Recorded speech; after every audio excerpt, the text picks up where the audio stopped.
Welcome, everybody, to your favorite show, Rassllin and Racin, brought to you by Ardensburg and Grill in Central South Carolina, Beef and Rib in Westminster, South Carolina, Dorsey Auto Sales, and also Upstate Physical Therapy in Anderson, South Carolina.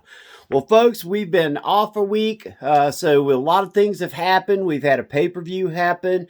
We've had WWE getting ready for Saturday night's main event. Just a lot of different things going on. Plus, of course, we can't do it without the man with the plan. We're talking about the living legend himself. Let's bring him in. Ref Brandon, how's it going, Brandon? Fantastic, JJ. How you doing? Doing great, man. Well, let's go straight to our NASCAR report brought to you by Ardensburg and Grill in Central South Carolina. Go by and see Donnie and Paul. They will take care of you. Wednesday is Wing Day. That's right. 10 wings, fries, and a drink for $10.99. You can't beat that, plus tax.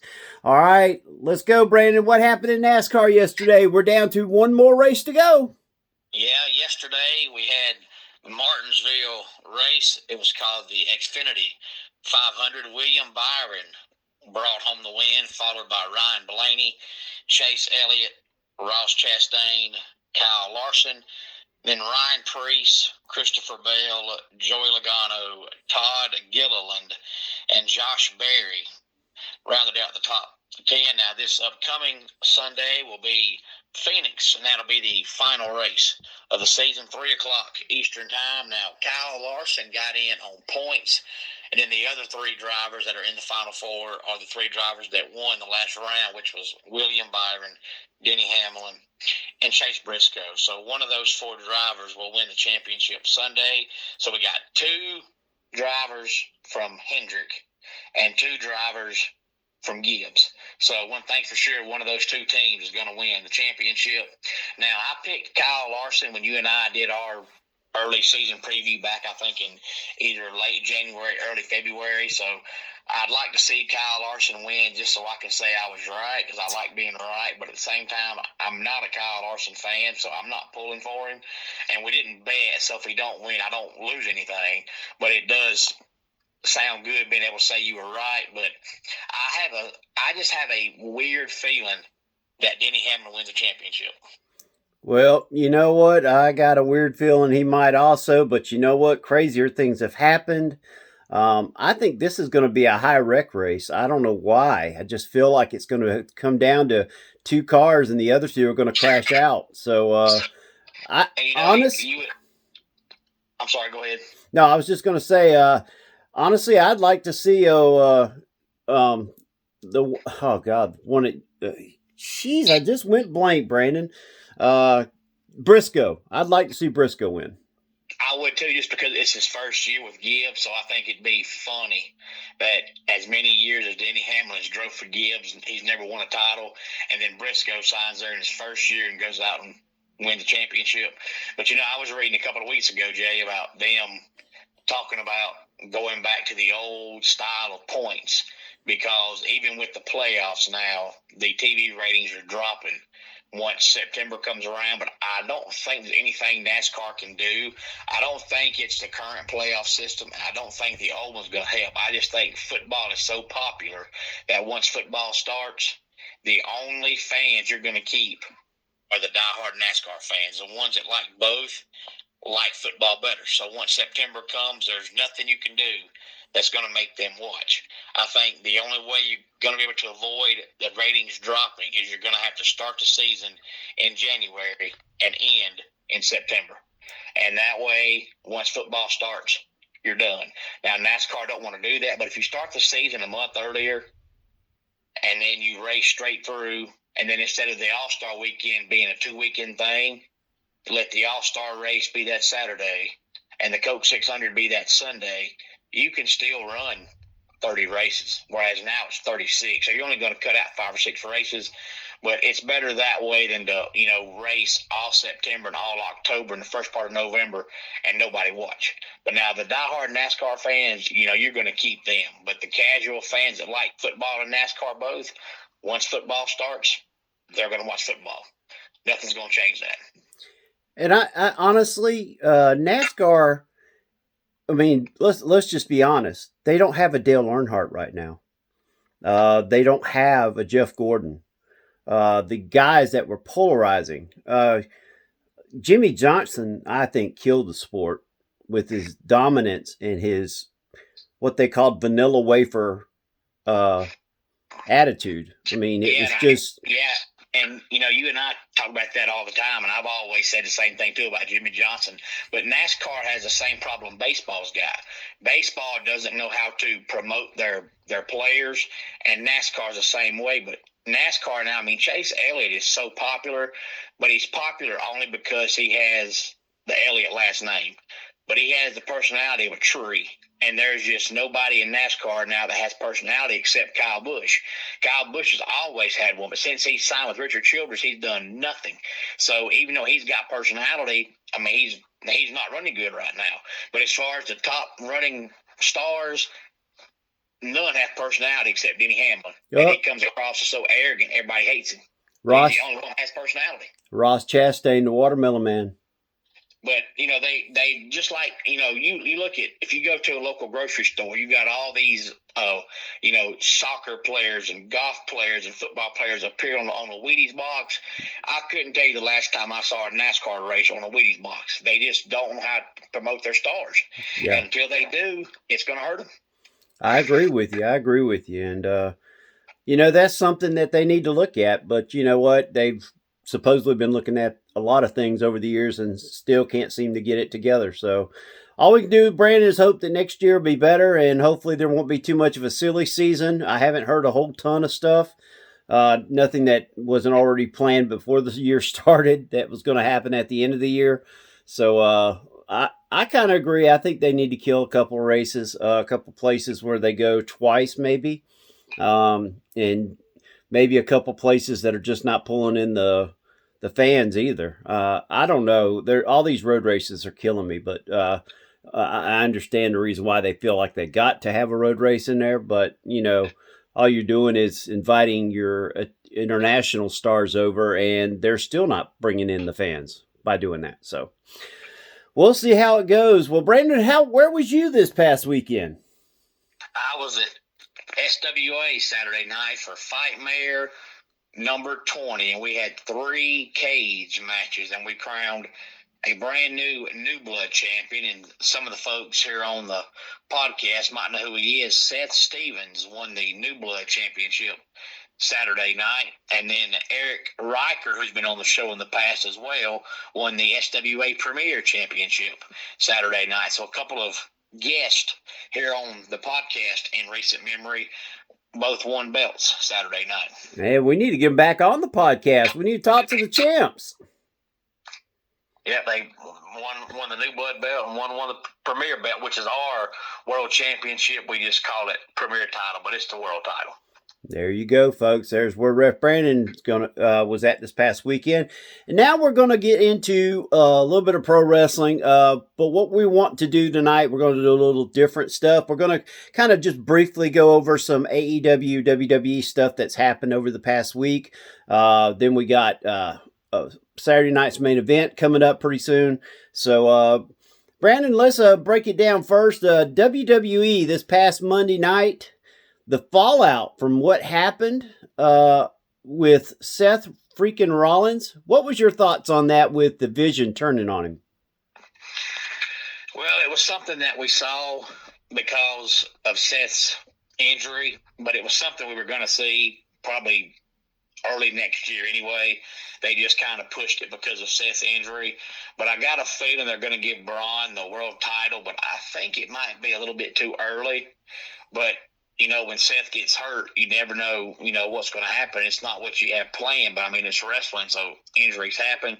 But I just don't know if Braun is ready to be world champion yet. I don't know if the Vision had been together long enough and done enough to build him as this huge, monstrous guy that he easily could be in the future.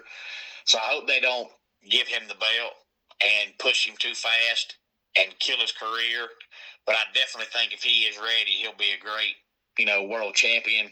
But, I don't know if the Vision is going to break up or if we're going to see them replace, Seth Rollins with somebody else. But I just hope that if they do something, it changes my mind, because from the moment that faction started, I just gave up on it. So if they continue doing the same thing that they've been doing just with the new guy, I'm still finished with it. But maybe it goes a different direction. I don't know, but I never was a fan of it to begin with. But this storyline was eventually going to happen, because you could tell they were eventually going to make it to where Seth dropped the belt to Braun. But since Seth got hurt, Braun may take the belt from somebody else, and then when Seth comes back, Seth feud with Braun. We just never know. But this was something you could definitely tell was coming down the pipeline, just got pushed early because of Seth's injury. I agree. I've heard some different things. I've heard because they don't want to put the belt on Braun right now, and also his counterpart, that they're looking at replacing Seth with Jey Uso, who has been slowly making a heel turn. There has been a lot of outlash about putting a world title on him, but I think they do it just in spite. And I think this could be a possibility. I don't know. My insiders told me there's 3 different scenarios up there. One is Jey Uso. One is them just not going after the world title or having anybody else, but going after the world tag team titles. And then another one is they end up splitting them 2 up, which I don't see how they would do that, because they just turned on Seth, so why would they turn on each other? So that kind of scenario kind of throws it out. I mean, I think there would have to be someone else involved for that to go that way, and I think Paul Heyman, I think, would shut that one down anyway. But unless it's our guy, Mr. Musclebound, that comes in every once in a while and shows up when he wants to. So we'll see how that goes. And over in AEW, lots of different things. They're fixing to have their thing where it's going to be a 4-way match to see who's going to take on Hangman Adam Page, Bobby Lashley, Samoa Joe, and I'm just going to stop with those 2. What's your thoughts on that match? I think it'd be a fantastic match with just those 3, and it might be better off if it was a triple threat match. I'd be fine with that, because I think either one of those guys could, easily walk out as champion. But I just don't see them taking the belt off of Hangman right now. So I don't know that it matters. But I think that Bobby and Joe and Hangman and Pre-Way could be a great match. Yeah, well, we can't leave. I mean, the match is there's a 4-way to see who's going to face Hangman, and I left 2 guys out. Ricochet is one of them, and I can't for the life of me think of the 4th one. But the thing is out of those 4 that's going to be battling out this Wednesday night, I think it's just going to be Lashley or Samoa Joe. I think it's going to be one of those 2. Samoa Joe just had the pay-per-view, so I don't see him being the one. I think it's going to be Bobby Lashley. I think they want to move it towards him for the simple fact I've heard that Lashley wants to retire in 2 years, and I think he's wanting to get a world title on him, hold the AEW world title, so he can say he held AEW, TNA, and WWE world titles. Didn't he also win the title back in the day in ECW? I'm not sure. Did he hold the ECW title? I know Christian did. CM Punk, Jack Swagger. Yeah, he did have it, didn't he? I think he did. I'm not looking at it, but I think he did. Yeah, but it's hard for me to claim that one, just like it was hard for me to claim the WCW world title in WWE. It was like a backup title. Does that make sense? But then again, it still said ECW world title, so we'll have to see about that. I think Lashley wants to hold that AEW world title, and I mean, you could be able to do a lot of different storylines, and then you bring in a Cedric Alexander to work with Shelton Benjamin and still be the Hurt Syndicate and have a chance to go after tag team gold. Yeah, I can see Rassllin retiring because he is 48 years old, and Mother Nature, Father Time's undefeated; they've never lost. But I don't know how he feels. But looking at him and watching him wrestle, he looks the same way now he did 20 years ago. Yeah. So unless he just feels like his body's wearing down, I could see him wrestling 5 more years because he looks tremendous. Well, for what I understand, he's still got a knee injury that's been lagging for a while now. He's been just battling with it, and so far it's not been a major issue, but he's afraid it could be one that could affect him later in life, and that's the reason why I'm hearing the rumors of maybe 2 years, retiring in 2027. I think him and Shelton are both 48, so I could see them both about the same time heading out the door.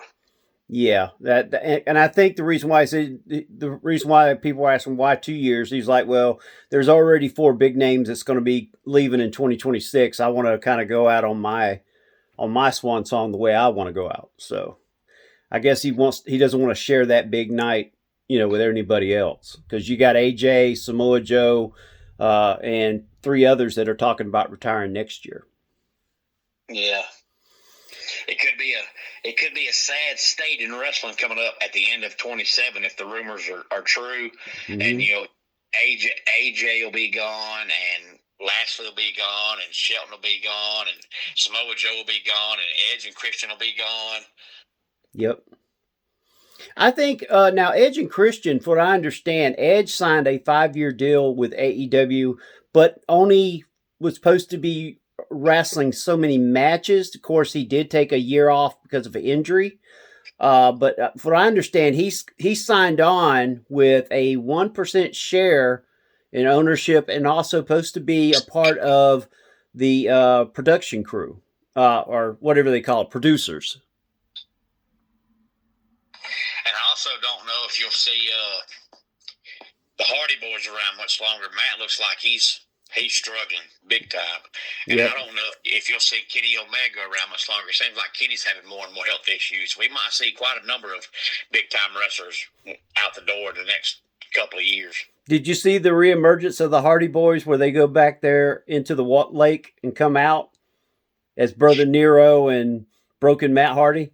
Yeah, they put the NXT tag team titles on the line at the NXT PLE Saturday, which was called Halloween Havoc, and the Broken Hardys dropped the NXT tag team belts to a little faction called Dark State, and it was Broken Matt and Brother Nero. Yep. So that was kind of neat how they went back and did that one more time. All right, well, Ref, let's me and you put on our good thinking caps. I kind of briefly ran this over with you, so I know you've had a chance to kind of throw some things out. I'm going to let you pick WWE. I'm going to pick AEW. And then I'll let you also have NXT or TNA, whichever one you want. And then I'm going to take ROH. And fans, what we're going to do is, if we were the lead bookers and we could create some storylines to really bring some magic to the shows, this is what we would do. And I'm going to go first because I kind of threw this on Ref, and I want to give him a little more time to kind of play around with the looking at what he wants to do. The first thing I want to do is I want to create ROH better in the storyline and get them on TV more. Best way to do that is somehow. This is my plan. I get with Tony Khan and I'm like, okay, forget what we used to have on Friday night. We're going to bring ROH back and we're going to make it better than ever. And they're going to have their own show, 2-hour show. And the first thing I want to do is ROH Friday night main events. In every single match, every single title is on the line. And it's going to rotate on stars. Every week it'll be a different star facing the champions. And that's way we're going to create, you're not going to have long storylines going. You could have something going in the background on the YouTube channel they have. But when it comes down to Friday night it's the answer the call. And the first thing I'm going to do is that World Heavyweight Championship held by Bandito will be taken and put on the line in a battle royal. Bandito will have to somehow survive a battle royal. And the stars that would be in there is from AEW and ROH. And the man that walks out, the world champion that night, Samoa Joe. That's how I would start my show. All right. Is that it? Well, I mean, that's the first thing I would do. I'm going to let you kind of go to one, and we'll come back to me. Okay. Well, the first thing that I would do is repackage LA Knight, because I feel like they've kind of done with LA Knight the same way they did Bray Wyatt. Back in the day, Bray Wyatt's character, when he first came along, people hated it. But as he was around longer and longer, he finally started getting popular. But then it got to a point to where every feud he was in, he lost. And after a while, the fans just didn't care anymore because he couldn't win a match. Well, I kind of feel like LA Knight's now down that same path. He's been probably for 2+ years so popular, and he just continues to get world title either shots or qualifying matches and loses every one of them. And I just feel like now they pretty much just wasted him, because now the fans just don't care no more and don't take him seriously because he never wins. So I would completely repackage LA Knight to make him meaningful again, because right now he's not. So my first thing would be repackage LA Knight somehow, some way. All right. Sounds good.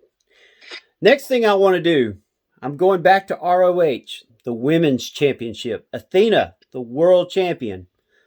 Once again, another battle royal. First night.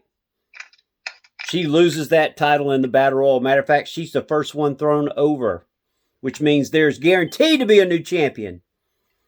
And the reason why that is because there's some returning stars that we have not seen on TV for a while. And the final two, Parazio, am I saying that correctly? I believe so.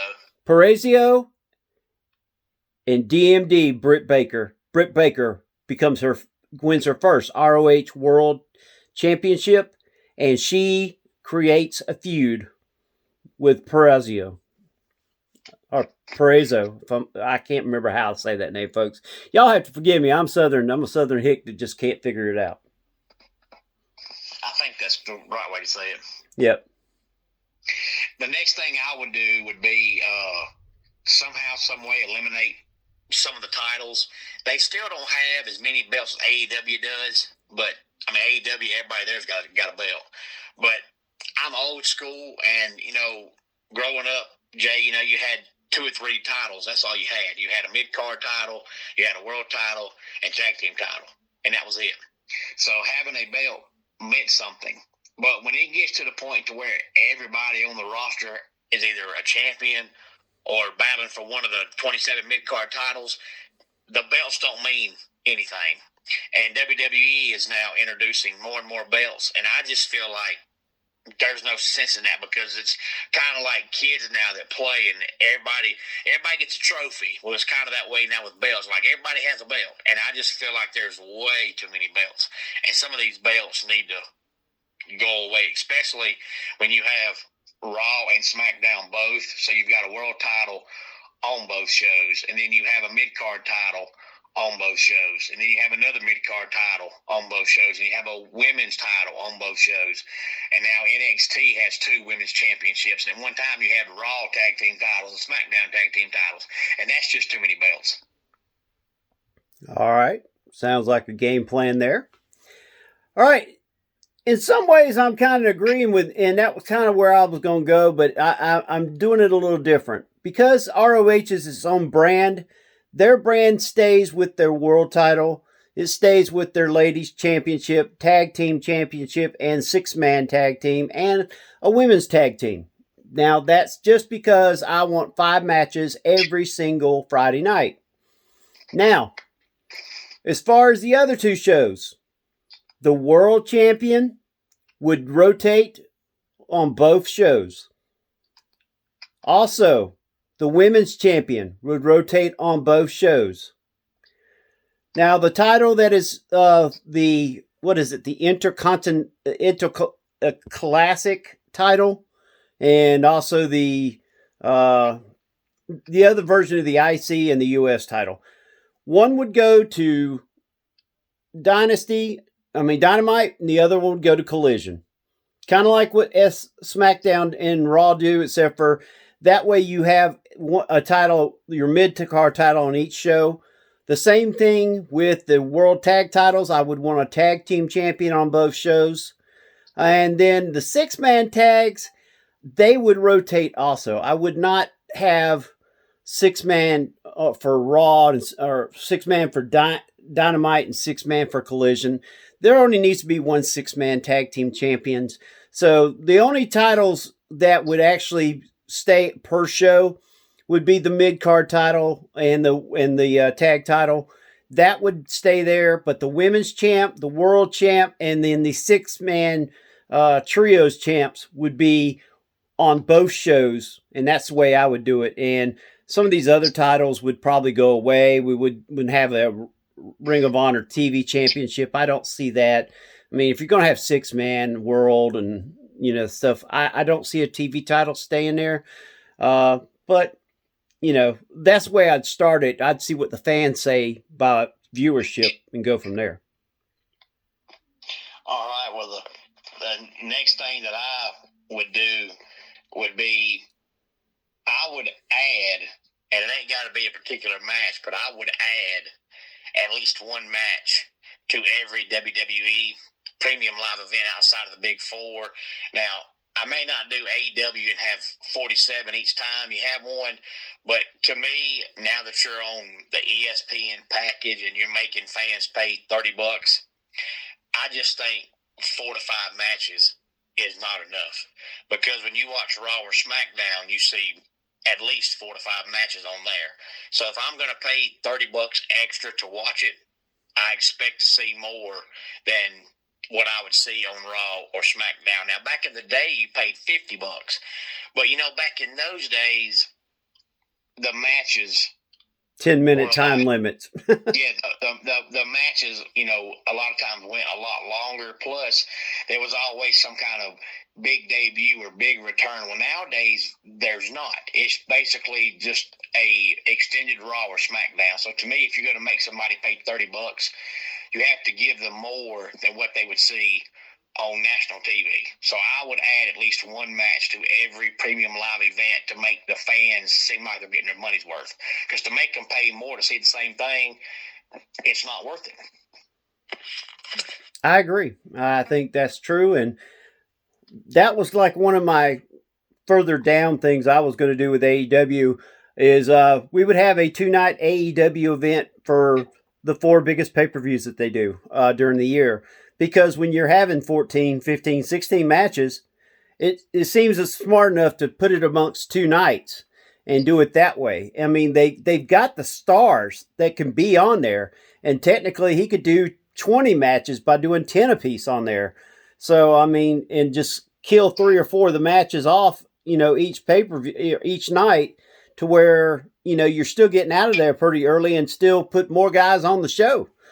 So that's something that I would do with AEW is definitely Wrestle Dream, Revolution, All In, and World's End would be the 4 that I would probably, Blood and Guts. Blood and Guts, I think that would be a night where I'd have, the 2 double ring cage matches, kind of like their version of War Games. I would have that. Those 4 pay-per-views would be my 2-night event pay-per-views, and I'd probably kill a pay-per-view in between each one in order to build storyline. Yeah, and you could do that easy too, because most of their what they call pre-show 0 hour, they're either an hour and a half or 2 hours. You could shorten that to just 1 hour. Yep. And then go straight into the regular show. Instead of the pre-show having 5 or 6 matches, just have 2 matches. and then have 8 or 9 on the main card. So you're still having about 9 or 10 matches a night, but the pre-show ain't so long. So you're not having a bunch of filler matches.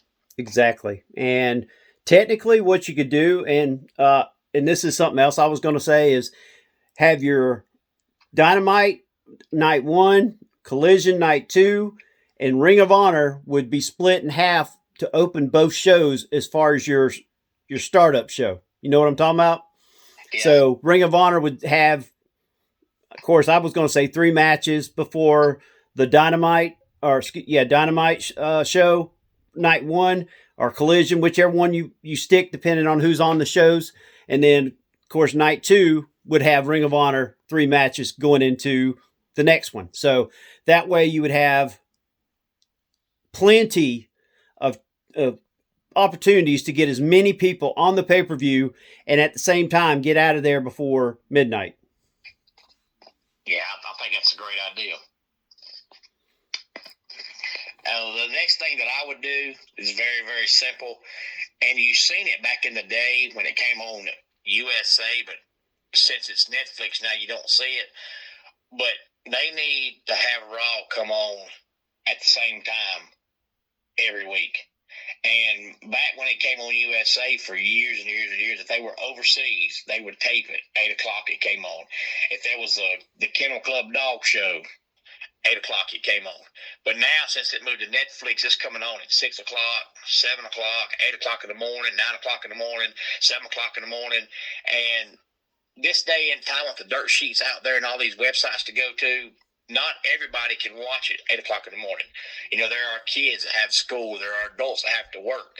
So you're giving them a reason not to watch because they can just get off work or get out of school, come home, get on the internet, and read what happened. Because it was on while they were at work or at school. To me, you need to tape it and make it air the same time every week. Because it's also too confusing when you don't know when it's going to come on, because it seems like every week it's different time. And that's dumb. And now you're paying millions and millions of dollars to carry this on Netflix, and nobody knows when Raw's going to be on. Yeah, but at the same time, the counteract to that is because of the internet and dirt sheets and all that, it's going to get out there regardless of, back then you didn't have to worry about the internet that much exposing what was going on because you didn't have many people from Europe and all these other places that could send video and be on YouTube where you could watch it on YouTube before it even came on, So it's crazy. And I agree with you, though. There has to be some kind of common ground on there. But the problem is people carry their phones in there, and their cameras on phones are better than half the cameras are. So it's one of those give and take type things. Yeah, it is. All right, it's your turn. Do you want to stop now? Well, I'm going to do one more. We'll do one more piece. The next thing I would do is I would go out and, as a way of trying to make AEW even better, I would buy CMLL. I would buy New Japan Wrestling. And I would buy OVW, the former home of WWE's developmental crew. And I would make OVW a part of Ring of Honor. And CMLL and New Japan a part of AEW. And I would really create one heck of a Forbidden Door pay-per-view, not once, but twice a year, where I would bring in people that you would not expect, and you would see matches that have never happened at all. Not overseas, not here. There would be so much talent to go through. And the thing is OVW would be, I would create it where I would tell Al Snow at OVW, I want new, fresh talent every other month. I want you to send me one new guy every other month, and we'll bring them up. Either they'll be a jobber or we'll let them go at it in the ring and have a chance to, if they're really good, we'll put them on the main show and see how they do. I think that would be the best way to, get more independent talent through at AEW, and at the same time, rotate some of the stars that are sitting at home to go to OVW and help them create bigger crowds at OVW because, hey, we're paying you to sit at home, but I'm not going to do that. We don't have a, quote, house show tour anymore. But what I will do is send you down to a OVW, which has a place where they always stay, and you would be there for a month and help them generate revenue. All right. The next thing I would do would be I would help TNA because, you and I have talked about it before. I personally think TNA right now has some of the best talent and the best overall roster, but nobody can watch it because of the channel that comes on. I would do something to get TNA on a national level perspective. I don't care if it's my network TV, the CW, somewhere, but it's got to be on somewhere besides where it is now because they just have so much talent that's going to waste because nobody sees it. So I would get TNA some kind of TV contract that's better than what it's on now. There you go. I like that. And